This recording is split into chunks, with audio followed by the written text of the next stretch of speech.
A child solved this, he laughed. But when the maid's daughter stopped the billion-dollar tower from tearing itself apart, his smirk vanished. A maid's daughter? Solve this. Khalid Al-Fahim's laughter echoed through the glass boardroom like a thunderclap. His cufflinks glittered under the Dubai sun as he pointed at the trembling tower model on the screen. 3 global firms have failed me, and you think a child has the answer? Chloe Hayes sat silent, her sketchbook balanced on her knees, every eye in the room burning into her small frame. Executives smirked, investors whispered in Arabic, and her mother shrank with shame beside her. Then Khalid leaned in, voice low but venomous. Fine. Prove it. Solve the mystery that has humiliated the greatest minds on earth, and I'll pay you $100 million. Fail, and you'll never set foot in this tower again. The room froze. The hum of the building vibrated through the walls like a heartbeat. Just before we dive in, let us know in the comments where you're watching from today. We love seeing how far these stories reach. And make sure you're subscribed so you don't miss tomorrow's special video. Now let's jump back in. Enjoy the story. A building doesn't have a soul, but it does have a voice. This one was screaming.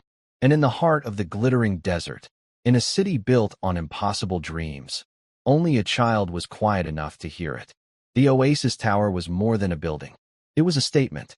It rose from the Dubai sands like a shard of polished obsidian, a twisting spear of glass and steel aimed at the heavens. It was the tallest, most luxurious, most technologically advanced residential tower on Earth. It was Khalid Al-Fahim's monument to himself. At 52, the billionaire developer had a reputation carved from granite and ambition. He had conquered markets in London, Tokyo, and New York. The Oasis was his crowning achievement, a project so audacious that other developers had called it impossible. Khalid thrived on the impossible. The tower housed the world's wealthiest people. Its penthouses sold for 9 figures. Its lobbies were decorated with art that belonged in museums. The very air inside was filtered, cooled, and scented with a custom fragrance of sandalwood and desert rose. But for 3 agonizing months, this monument to perfection had been hiding a terrifying secret. The building hummed. It wasn't a mechanical noise. It wasn't the sound of elevators or air conditioning.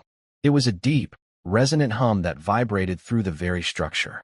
It started as a faint tremor in the lower floors, a barely perceptible thrum. Now, it was a constant, bone-jarring groan that grew louder with each passing day.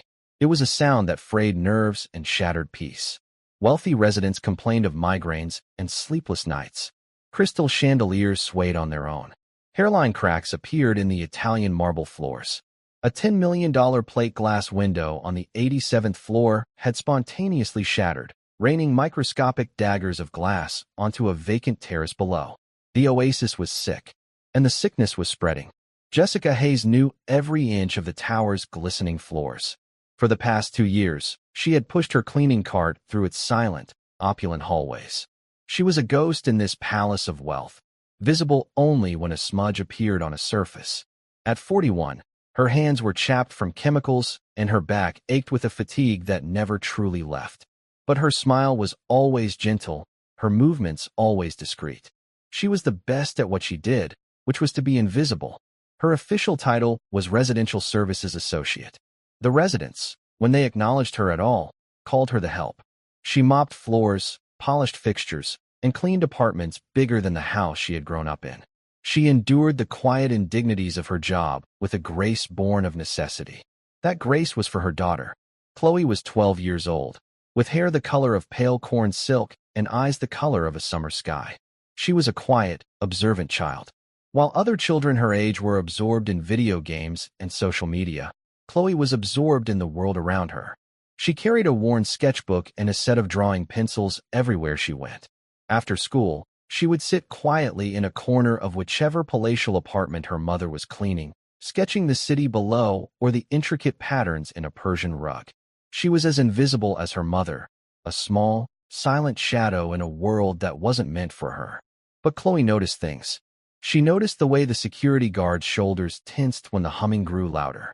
She noticed the nervous glances the engineers exchanged in the service elevators. And she felt the building's sickness more than anyone. Sometimes, she would press her small hand against a wall. She'd close her eyes, her brow furrowed in concentration, as if listening to a secret conversation that only she could understand. The crisis in the tower was reaching a breaking point. 3 separate engineering firms had been flown in. One from Germany, one from Japan, and one from the United States. They had brought with them the world's most advanced diagnostic equipment. They had run seismic tests, structural analyses, and computer simulations that cost millions. For 94 days, the brightest minds in architecture and engineering had tried and failed to solve the puzzle. Their reports filled 1,000 pages with complex jargon and technical data, but they all ended with the same humiliating conclusion: we don't know. The building was a marvel of modern engineering. According to every blueprint, every stress test, and every calculation, it should have been perfectly silent. The hum was, by all accounts, impossible. Khalid Al-Fahim's patience had evaporated. His morning meetings in the 120th floor boardroom had become legendary for their brutality. He paced the room like a caged leopard, his bespoke Italian suits unable to hide the raw tension in his shoulders. Coffee cups and discarded reports littered the massive mahogany table. His fury was a palpable force, a storm that made seasoned executives flinch. $150 million, he had roared at the lead architect, Preston Finch, during that morning's meeting.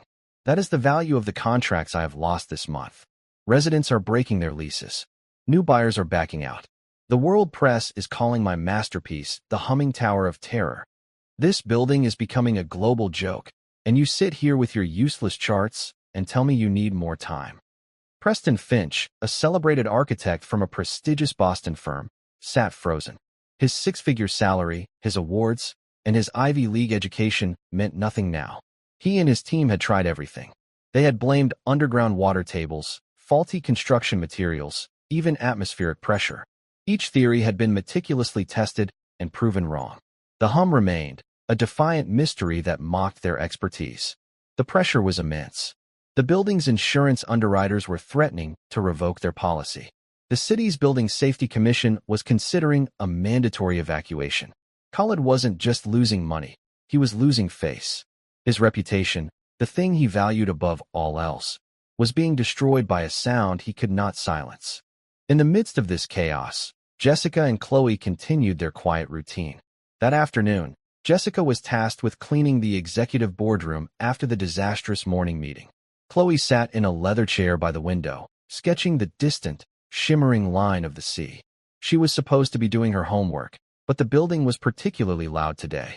The vibration was a low, insistent tremble that she could feel in her teeth. She watched her mother carefully wipe down the vast table, collecting the discarded coffee cups. Jessica's movements were efficient and graceful, but Chloe could see the worry in her eyes. Rumors were flying among the staff. Rumors of firings, of the project being shut down. For a single mother with no safety net, losing this job would be catastrophic. Chloe looked away from her mother and out the enormous window. From this height, the world looked like a map. She wasn't looking at the cars or the other buildings. She was looking at the wind. She could see it in the dance of the heat haze rising from the desert, in the gentle sway of the palm trees on the coast. The wind was telling a story. She opened her sketchbook. She didn't draw the view. She began to sketch the tower itself. She drew its elegant, twisting shape. She drew the hundreds of decorative fins that adorned its exterior, designed by Preston Finch to give the building its unique, sculptural look. Then, she began to draw arrows. Arrows showing the path of the wind as it flowed around and through the structure. Her pencil moved with a certainty that was startling in a child so young. Her grandfather's voice echoed in her mind, a warm, gravelly sound that always made her feel safe. Every structure tells a story, kiddo, he used to say. You just have to learn how to read it. Don't look at what it is. Look at what it does. That evening, the crisis deepened. An emergency meeting was called. A delegation of Saudi investors, who had poured $500 million into the project, had arrived. They were demanding answers. With them was a special consultant, a woman whose reputation was whispered with awe in engineering circles, Dr. Eleanor Reed. Dr. Reed was in her late 60s, with sharp, intelligent eyes and a no-nonsense demeanor. She was a legend in the field of structural dynamics. She had consulted on earthquake-proofing for skyscrapers in Tokyo and stabilizing bridges in storm-battered regions of Scotland. She did not suffer fools, and she did not accept excuses. Her presence meant this was no longer just a problem. It was a formal inquest. The investors, Dr. Reed, Khalid, and the entire architectural team gathered in the boardroom. The atmosphere was thick with dread. Jessica was instructed to remain on standby outside to provide refreshments.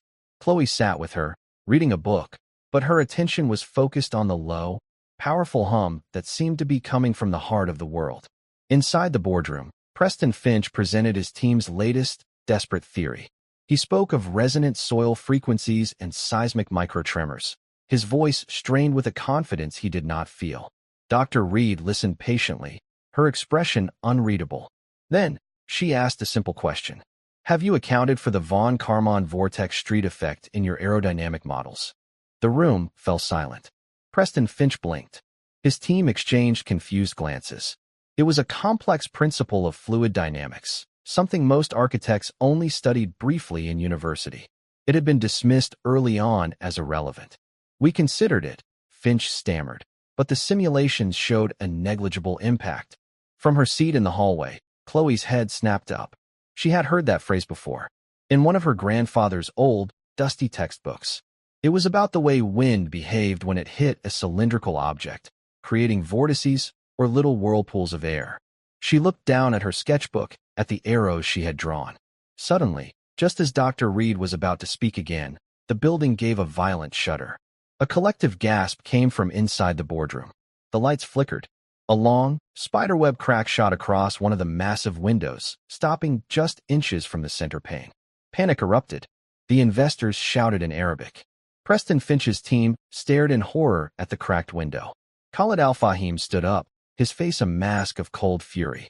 Enough, he commanded, his voice slicing through the chaos. This meeting is over. Finch, your team is fired. All of you, get out of my building. He turned to the investors. I will handle this. His gaze swept the room, and then the hallway. It landed on Jessica, who was standing frozen, holding a tray of coffee cups.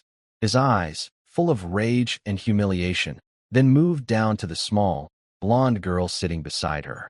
This is what my project has become, he said, his voice dripping with contempt. A circus of incompetence, with an audience of cleaners. He gestured dismissively at Jessica and Chloe. Dead weight. Distractions we can no longer afford. The words hit Jessica like a physical blow. She flinched, her face pale. She grabbed her daughter's arm, ready to pull her away, to disappear as she was trained to do. But Chloe didn't move. Her heart was pounding, not with fear, but with a sudden, fierce clarity. She saw the terror in her mother's eyes. She saw the undeserved shame on Preston Finch's face. And she heard the building scream. That's when Chloe made her mistake. Or perhaps it was her destiny. She stood up. Sir, she said, her voice small but clear in the stunned silence. It's not the ground. It's the wind. You're all listening for a hum, but you should be listening for a whistle. 200 eyes turned to stare at her. The investors, the engineers, the formidable Dr. Reed, and the furious, humiliated billionaire. Khalid Al-Fahim stared at the child, his expression shifting from rage to disbelief, and then to a cruel, calculating amusement. He saw an opportunity, not to solve his problem, but to create a spectacle, a way to deflect his own failure onto the smallest, most insignificant person in the room. What he didn't know was that Chloe Hayes was not insignificant, and the real story of the Oasis Tower was just about to begin. The story of Chloe's secret knowledge began not in a modern skyscraper, but in the dusty, sun-drenched workshop of her grandfather. Walter Hayes had been a combat engineer in Vietnam, a member of the legendary U.S. Army Corps of Engineers. He had built bridges under enemy fire and designed fortifications in the middle of dense, hostile jungles. He was a man who understood how things stood up, and more importantly, how they fell down. After the war, he had worked for the state, inspecting bridges and dams. He was a quiet, humble man with hands as rough as sandpaper and a mind as sharp as a razor. To the world, he was just an old civil servant. To Chloe, he was a magician. From the time she could walk, Chloe had been his shadow. While other grandfathers took their grandchildren to the park, Walter took Chloe to see old steel truss bridges and towering concrete dams. He didn't talk to her like a child. He talked to her like a colleague. See that, kiddo, he'd say, pointing to the massive cables of a suspension bridge, his voice a low rumble. Most people just see a bridge. They see a way to get their car from one side to the other. But you have to see the forces. See the tension in those cables? They're pulling, always pulling. And that big tower? It's pushing down, compressing. It's a battle, a constant, perfectly balanced war. A good structure is a war that nobody ever wins. He taught her about harmonic resonance, not with equations, but with a guitar. He'd pluck a string and show her how a nearby string would start to vibrate on its own, without being touched. That's sympathy, he'd explain. Everything in the world has a note it wants to sing. If you play that exact note loud enough, you can make it dance. Or you can make it fall apart. He told her the famous story of the Tacoma Narrows Bridge, the bridge that had twisted itself to pieces in a steady wind. The engineers who built it were brilliant, Walter said, his eyes distant. But they forgot to listen to the wind. The wind played its note, and the bridge sang along until it tore its own throat out. Those weren't just lessons in engineering. They were lessons in seeing the world differently. Walter taught Chloe to see the hidden systems, the invisible forces that shaped everything around them. He'd give her puzzles to solve, not crosswords, but challenges. How would you build a tower out of uncooked spaghetti that can hold the weight of this apple? Or, if you wanted to knock down that old shed with just one rope, where would you pull? He died when Chloe was 10, from a heart that had worked too hard for too long. He left behind a small house, a modest pension, and a workshop full of old books and tools. For Jessica, his daughter, he left a legacy of quiet strength and integrity. For Chloe, he left a priceless inheritance, his way of seeing the world. His knowledge became her secret garden, a place she retreated to in her mind. After his death, medical bills and debt forced Jessica to sell the house. They moved to Dubai for the job at the Oasis Tower, seeking a new start. Chloe's inheritance was packed into 2 cardboard boxes. Her grandfather's most cherished engineering textbooks, filled with his handwritten notes in the margins. At night, in their small, sterile apartment, she would read them for hours. She studied Bernoulli's principle and the finite element method with the same fascination other children had for fantasy novels. Her grandfather's voice was her guide. Respect the materials, he'd written next to a diagram of concrete stress. An engine doesn't care about your diploma, he had told her once. And steel doesn't care about your feelings. They only respond to the truth. Now, standing in that boardroom, facing the cold fury of Khalid Al-Fahim, Chloe felt her grandfather's presence beside her. She wasn't just a scared 12-year-old. She was Walter Hayes's granddaughter. And this building, like one of her grandfather's bridges, was trying to tell a story. She was the only one who had learned the language. The silence in the boardroom was absolute.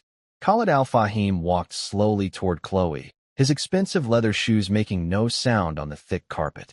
He stopped in front of her, a giant of a man looming over a small child. The cruel smile was back on his face. Well, he said, his voice soft but amplified by the tension. An expert has been hiding among us. A child who cleans floors with her mother thinks she can solve a problem that has stumped the greatest engineers in the world. Nervous laughter trickled through the room. The fired architects looked down at their feet, a mixture of shame and morbid curiosity on their faces. This was corporate theater at its most savage. Dr. Eleanor Reed, however, was not laughing. She watched Chloe with an intense, analytical gaze. She had built her career on data and evidence. But she also knew that breakthroughs sometimes came from the most unexpected places.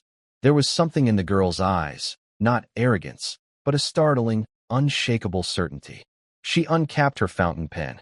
Since you are so confident, Khalid continued, his voice rising, I will give you a chance to prove you're a genius. He spread his arms wide, a ringmaster presenting his main act. Here is the stage. Here is your audience. He gestured to the stunned investors, then to the cracked window. My $2 billion building is your puzzle. You say it is the wind. Fine. Prove it. Explain it. And solve it. He leaned down, his face close to hers. And because I am a sporting man, let's make it interesting. A real challenge. His voice dropped to a conspiratorial whisper, yet it carried to every corner of the room. Solve this, little girl, and I will give you $100 million. A collective, sharp intake of breath swept through the audience. $100 million. It was an absurd, fantastical number. It was a joke. A cruel, public taunt. I will transfer it to an account of your choosing. You and your mother will never have to clean another floor for as long as you live." The room buzzed with shocked murmurs. This was no longer just a firing. This was a public execution. "But," Khalid said, his voice hardening, his smile vanishing, "when you fail, and you will fail, your mother is not just fired. You are both banned from this property for life. Security will escort you out, and I will personally call every hotel and residence in this city to ensure she never works in this town again. I will make you an example of what happens when the unqualified step out of their place." He straightened up, his trap now fully set. He had turned his engineering crisis into a story of hubris. The maid's daughter who got too big for her britches. He would be seen not as a failure, but as a stern leader teaching a harsh lesson. Just then, Dr. Reed stood up. Her movement was quiet, but it commanded immediate attention. "I will act as the official adjudicator for this challenge," she announced, her voice calm and authoritative. "A test of this nature requires a neutral, technical witness to ensure the criteria for success or failure are evaluated fairly and based on scientific principles."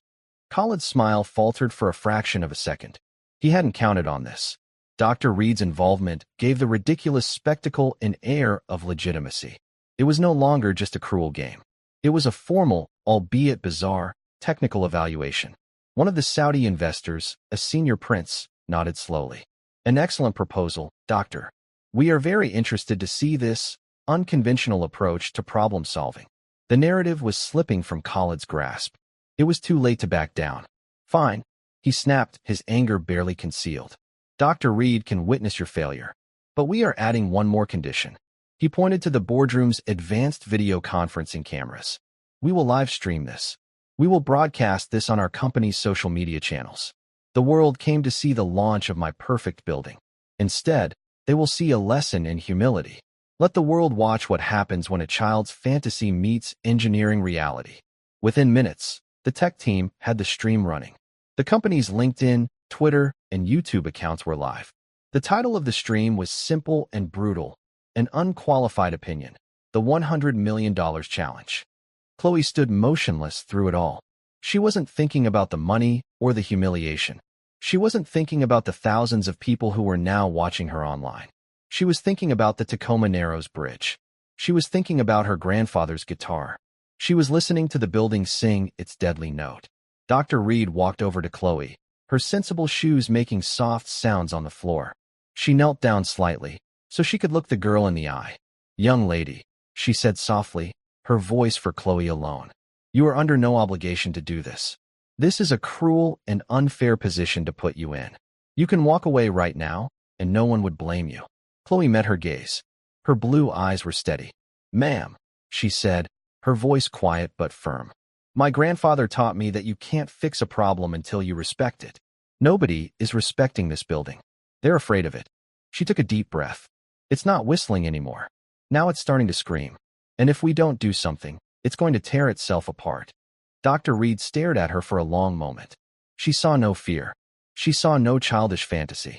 She saw the same focused, analytical spark she had seen in the eyes of the best engineers she had ever known. A gift that had nothing to do with age or degrees. She stood up and turned to the room. "Very well," she announced, her voice ringing with authority. "The challenge is accepted. Let's begin." The boardroom, which moments before had been a chamber of corporate judgment, transformed into an arena. The crowd of investors and engineers, guided by Khalid's curt instructions, moved back, clearing the center of the room. The live stream cameras were repositioned. The digital clock on the wall became a timer for a contest that was both absurd and deadly serious. The broken building waited, its groaning voice the only sound in the charged silence. Its fate, and the fate of a mother and her daughter, now rested on the shoulders of a 12-year-old girl. Khalid gestured impatiently toward the center of the room. "The stage is yours, little expert. The world is watching. Do not waste our time." Chloe paid him no mind. Her focus was absolute.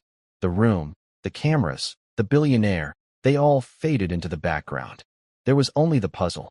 She walked calmly to the refreshment cart her mother had been wheeling earlier. Jessica watched, her hands clasped so tightly her knuckles were white, her heart a frantic drum against her ribs. What was her daughter doing? Chloe picked up a heavy crystal water glass and an unopened bottle of still water.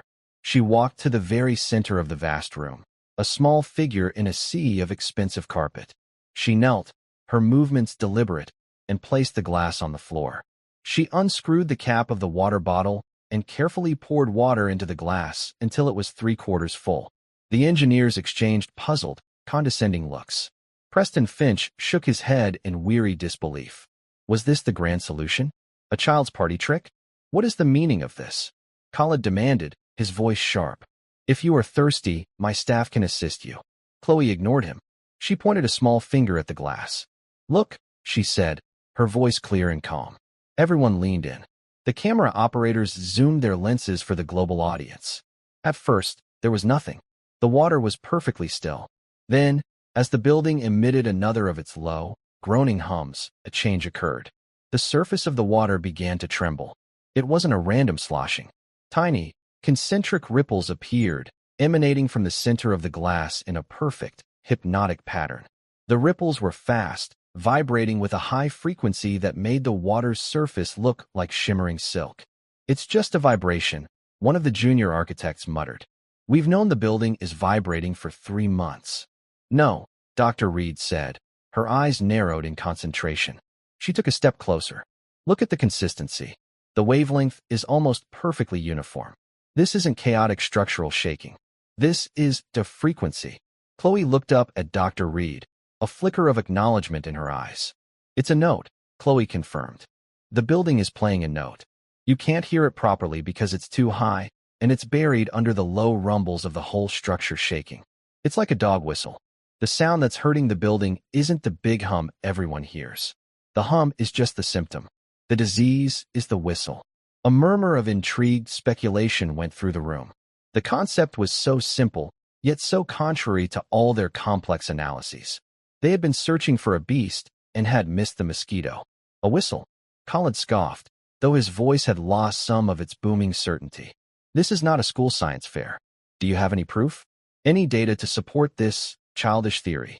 Yes, Chloe said simply. I do. Can I please see the full architectural blueprints of the tower? The final construction set, and the aerodynamic report from the wind tunnel simulation. The request was so professionally specific, so technically precise, that it stunned the room into silence once more. Preston Finch's jaw tightened. This 12-year-old was asking for the most complex and proprietary documents of the entire project. That is absurd, Finch began, his professional pride stung. Those documents are highly confidential. They contain terabytes of data. You wouldn't even know how to read them. Before Khalid could agree, Dr. Reed intervened. Her voice was steel. Mr. Finch, your team was fired for failing to interpret that very data. The girl has presented a testable hypothesis. As the adjudicator of this challenge, I am formally requesting you provide the documents. Or are you afraid a child might see something your entire firm missed? The challenge hung in the air, sharp and unavoidable. Humiliated, Finch turned to his assistant. Bring the schematics, the master files on the portable drive, and project them on the main screen. Minutes later, the massive screen at the end of the boardroom, usually reserved for investor presentations, flickered to life. A dizzyingly complex image appeared, a three-dimensional, rotating wireframe model of the Oasis Tower. Thousands of lines, numbers, and structural notations covered the screen. Chloe walked toward the screen, her small form silhouetted against the glowing schematics.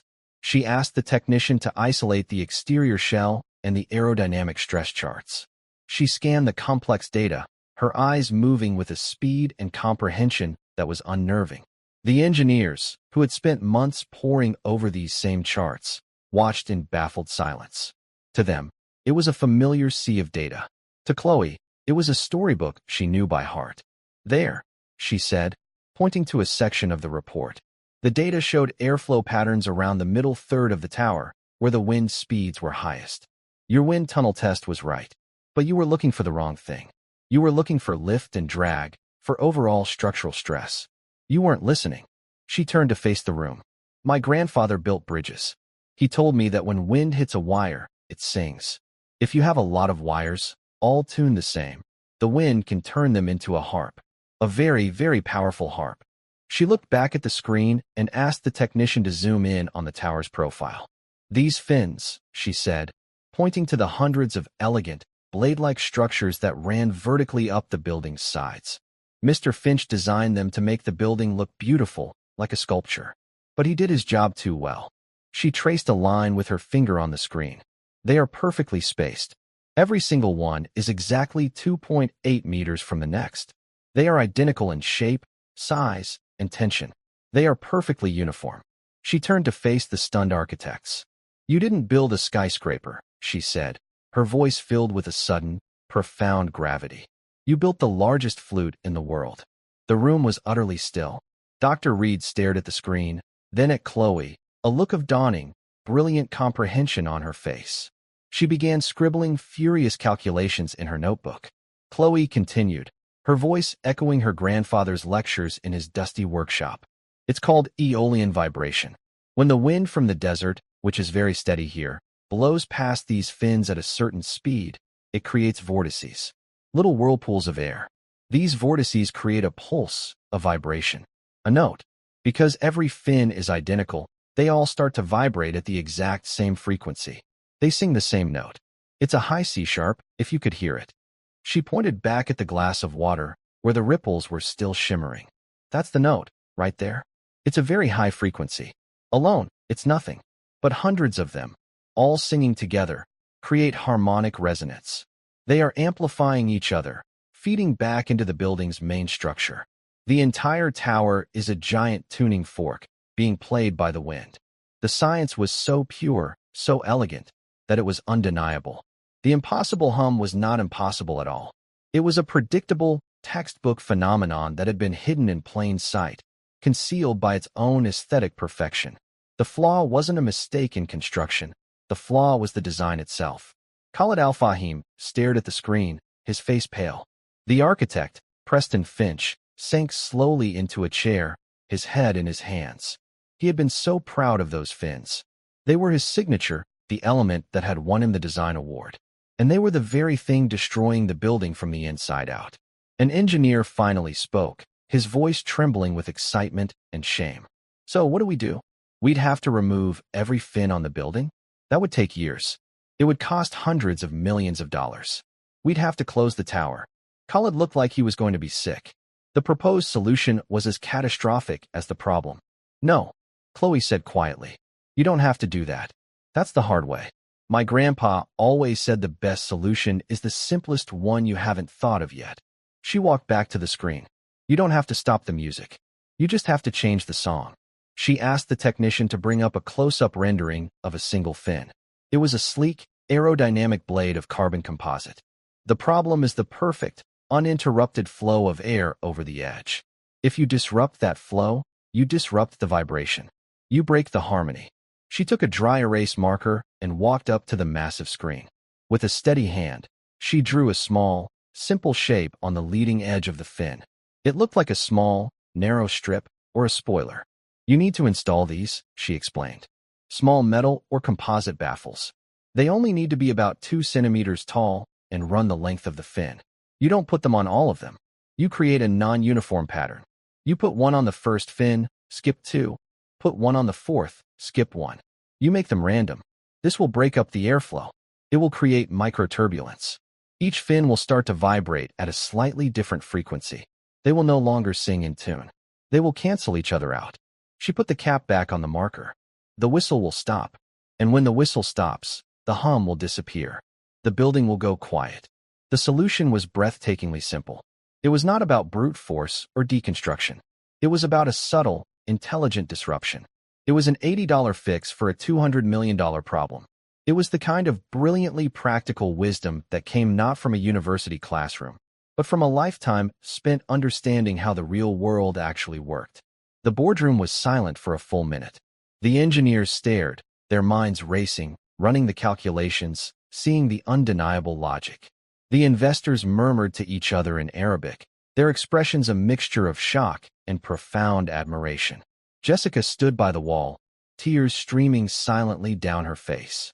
She wasn't crying from fear anymore. She was crying with a pride so immense it felt like her heart would burst. Finally, Dr. Reed looked up from her notebook. She had been running her own calculations, cross-referencing Chloe's theory with known aerodynamic principles. She looked at Khalid, then at the investors. "In my 45 years as a structural engineer," she announced, her voice resonating with absolute authority, "I have never witnessed a more elegant or insightful diagnosis of a complex dynamic failure. The girl is correct. Her analysis is sound, her theory is valid, and her proposed solution is nothing short of brilliant."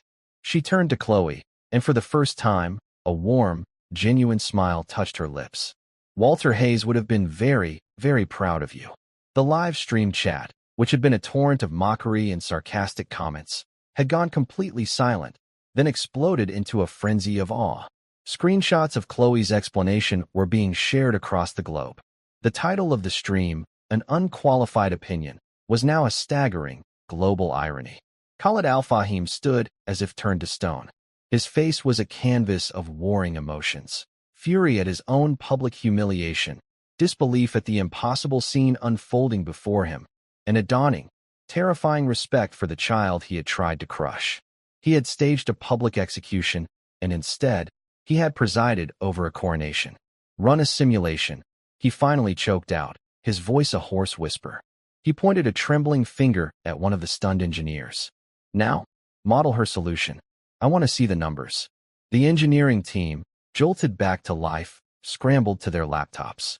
They worked with a frantic energy, their fingers flying across their keyboards. They created a new digital model of the tower, this time incorporating the small, randomly placed baffles Chloe had drawn.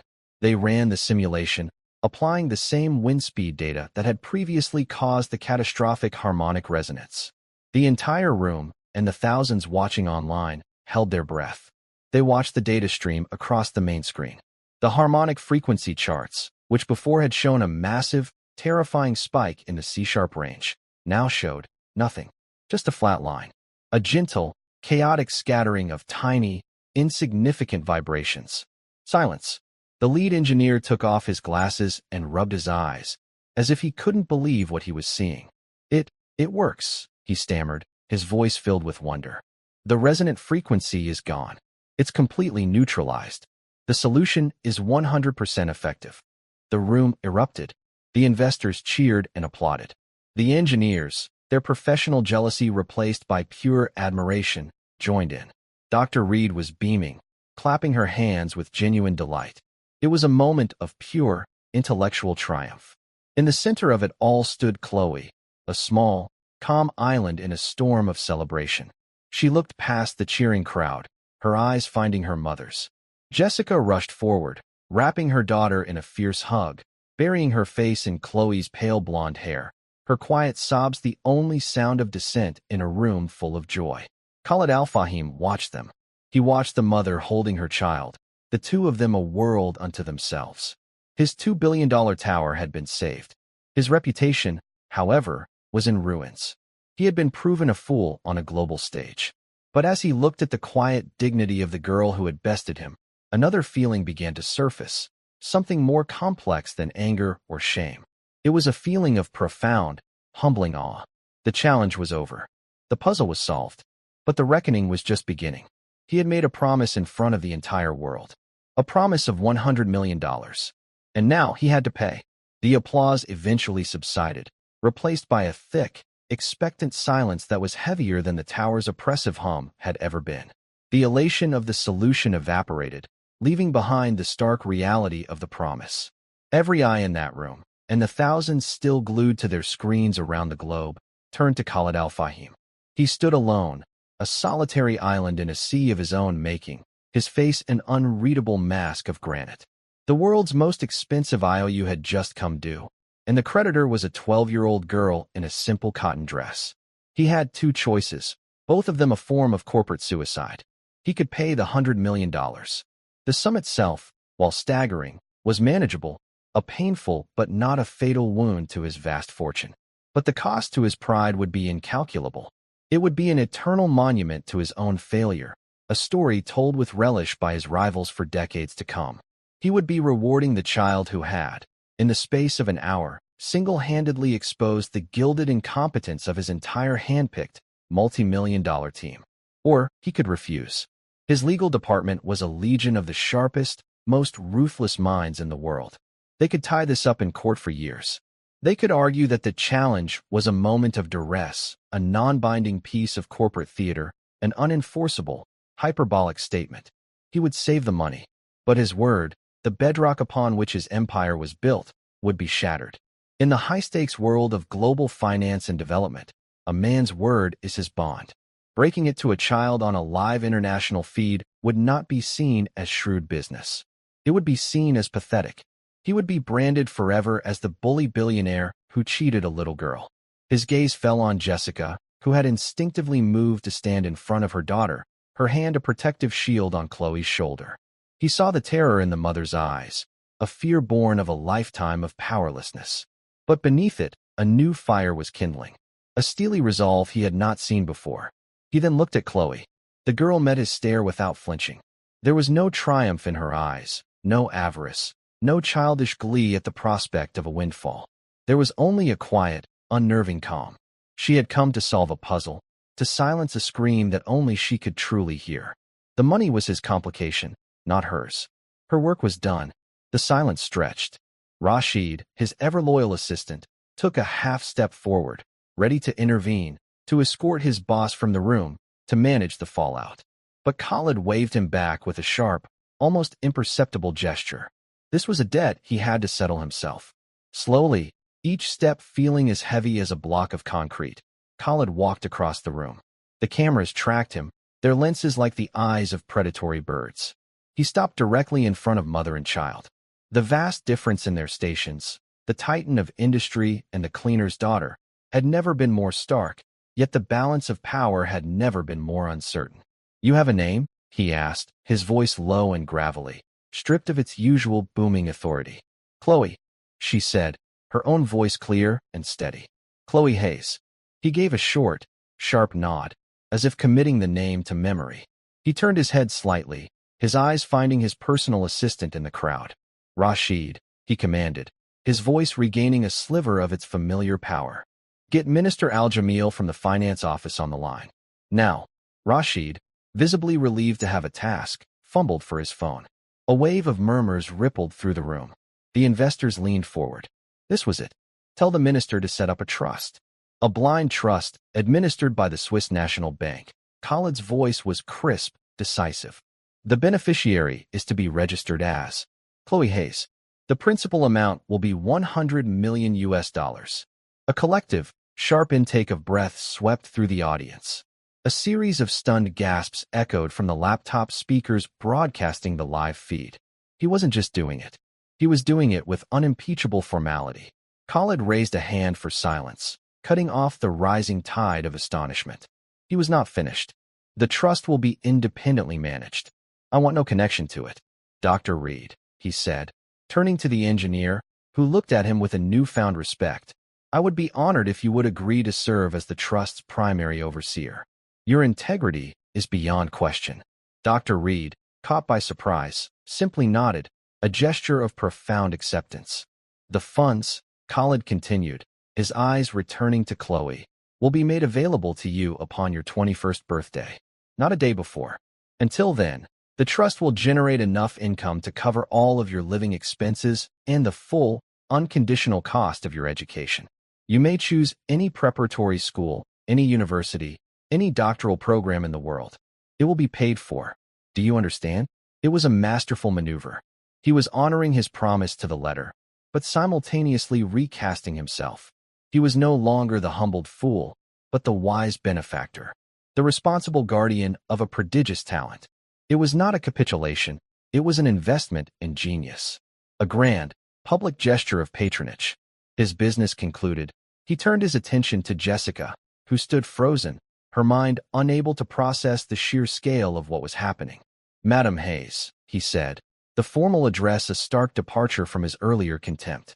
"Your employment contract as a residential services associate is terminated. Effective immediately." A flash of the old fear returned to Jessica's eyes. She thought this was his final, cruel revenge. To give with one hand and take with the other. "Your services are no longer required on that floor," Khalid continued, his voice leaving no room for negotiation. "Because they are required on this one. The Oasis Tower is establishing a new executive department, the Department of Structural Oversight and Systems Integrity, a position I have just created. You will be its first director. He let that sink in. Your daughter has taught me a very expensive lesson. The most critical details are not seen by the people at the top, but by the people on the ground. Your job, Director Hayes, will be our eyes and ears. You will have unrestricted access to every part of this building, from the foundation to the spire. You will oversee all maintenance, all inspections, all engineering reports. You will report directly and only to me. Your starting salary will be $500,000 a year. A corporate apartment, a penthouse on the 100th floor, will be part of your compensation package. Rashid will have the contract drawn up by morning. Jessica stared at him, speechless. Tears welled in her eyes, but this time they were not of fear or pride, but of sheer, disbelieving shock. She looked at her daughter, whose quiet confidence had just shattered their world and rebuilt it in a way she could never have imagined. The next few days were a whirlwind of managed chaos. While lawyers finalized the trust and the employment contract, Dr. Reed personally supervised the tower's retrofitting. A team of specialist aerodynamic engineers, flown in from Germany, worked from dawn until dusk. They moved like spiders on the building's glass skin, suspended on high-tech platforms hundreds of feet in the air. Chloe, at Dr. Reed's insistence, was present on the command platform as a paid consultant, wearing a small, custom-made hard hat. She watched them install the small metal baffles onto the elegant fins, not with childish excitement, but with the focused, serious gaze of a veteran engineer overseeing a critical repair. She pointed out a slight deviation from the randomized pattern on the 82nd floor, a mistake the German lead engineer admitted his own team had missed. On the third day, as the sun began its descent, casting a painter's palette of orange and purple across the desert sky, the final baffle was bolted into place.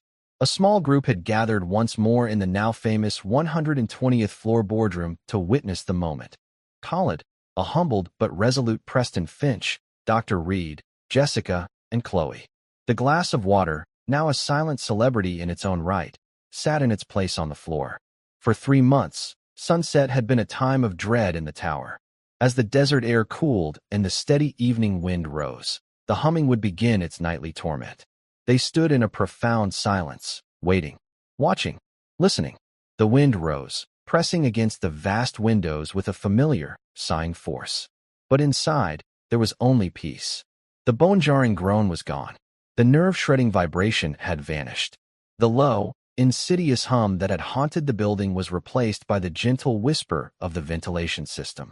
The ripples on the surface of the water in the glass stilled, leaving the water as placid and perfect as a mirror. The Oasis Tower was finally quiet. It was at peace. A slow, genuine smile of pure relief spread across Khalid Al-Fahim's face. He looked at Chloe, who was watching the sunset, her expression serene. She hadn't just saved his building. She had given it back its soul. The story of the maid's daughter and the billionaire's wager became an instant global legend. It was dissected on news channels, studied in business schools, and debated by engineers. It was a modern fable about wisdom, humility, and the extraordinary power that lies dormant in the most unexpected people. Chloe Hayes never pursued a formal career in engineering. The trust fund provided her with a freedom few people ever know. But her intellectual curiosity, ignited in her grandfather's workshop, was a fire that never went out. With Dr. Reed as her lifelong mentor, she traveled the world, studying at the feet of masters in architecture, physics, and material science. She didn't collect degrees for status or a career, but for the pure love of the puzzle, for the deep, quiet joy of understanding how the world fit together. Years later, she established the Walter Hayes Foundation, a multi-billion-dollar endowment that provided scholarships for gifted, underprivileged students who wanted to build, create, and solve the world's toughest problems. Jessica Hayes, now Director Hayes, became one of the most respected figures in Dubai's real estate world. She ran her department with the same meticulous care and quiet dignity she had once used to push a cleaning cart. She never lost the perspective from the ground floor. She knew the names of every security guard, maintenance worker, and cleaner in the tower. She treated them with a respect that bred a fierce loyalty, transforming the tower's corporate culture from one of fear to one of collective pride. She was the heart of the tower, its guardian, its soul. And Khalid Al-Fahim was a changed man. The public humiliation had been a brutal but effective cure for his hubris. He went on to build other, even more audacious buildings, but his approach was different. He now held listening sessions before breaking ground, consulting not just with his high-priced architects, but with local tradesmen, with community elders, with the very people who would one day build and maintain his creations. He and Chloe maintained an unlikely, lifelong friendship. Once a year, on the anniversary of the challenge, she would dine with him in his private suite. He would present her with the most complex structural problem he was currently facing, and she, over dessert, would sketch the elegant, simple solution on a napkin. It was a ritual of respect, a quiet acknowledgement of the debt he could never truly repay. Years later, a young journalist, writing a feature for a major architectural magazine, was granted a rare interview with Chloe. They stood together on the observation deck of the Oasis Tower, the silent, magnificent structure a testament to her legacy. "Everyone calls you a genius," the journalist said. "What's the secret? How did you see something that dozens of the world's best experts missed?" Chloe looked away from the breathtaking view and met the journalist's eyes. Her gaze was as clear and calm as it had been in the boardroom all those years ago. "There's no secret," she said softly. "It's just about perspective. Most people look at a tall building like this, and they only see the height. They're impressed by the part that touches the sky. They forget to pay attention to the foundation, and they forget to listen to the wind." She paused, a thoughtful expression on her face. "My grandfather taught me that the most important lessons aren't found in the boardroom at the top. They're found on the ground floor, where the real work gets done. You just have to be humble enough to look down and quiet enough to listen." From the highest point in the glittering city of impossible dreams, the quietest voice had spoken the loudest and most enduring truth. And the world, for once, had been wise enough to hear it. And that's where we'll end the story for now. Whenever I share one of these, I hope it gives you a chance to step out of the everyday and just drift for a bit. I'd love to know what you were doing while listening. Maybe relaxing after work, on a late-night drive, or just winding down. Drop a line in the comments. I really do read them all.